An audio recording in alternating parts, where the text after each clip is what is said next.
Well, you may be consuming potentially harmful chemicals if you drink tap water.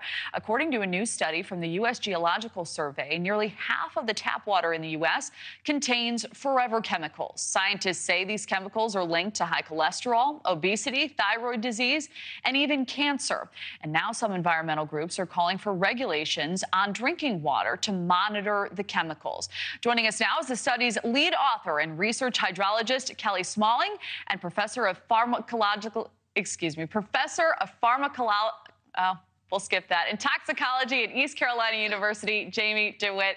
Jamie, Kelly, thank you both for being here. Kelly, I'd love to start with you. Would you mind outlining your findings and sharing what surprised you most?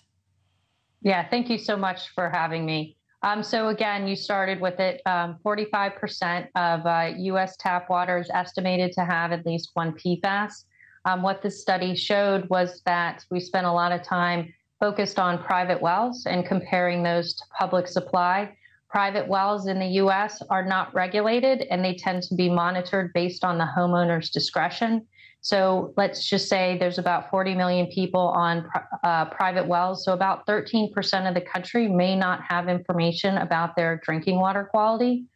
So the fact that we found similar concentrations between private wells and public supplies, I think is really important because it gives private well owners some information that they didn't have a couple of weeks ago. So, Jamie, what can be done to mitigate the risks of these forever chemicals in drinking water? Well, if you're on a private well, then the responsibility will often fall to you, the homeowner, because private wells don't experience the same level of protection or regulation that public utilities are afforded. If you get your water from a public utility, you can be assured that they will be implementing technologies to reduce levels of PFAS if the U.S. EPA proposed maximum contaminant levels are actually put into law. But homeowners can put in filtration systems in their home that will help to reduce the levels of some PFAS in their tap water. So, Kelly, what is next for your research after uncovering these findings, and what alarms you the most?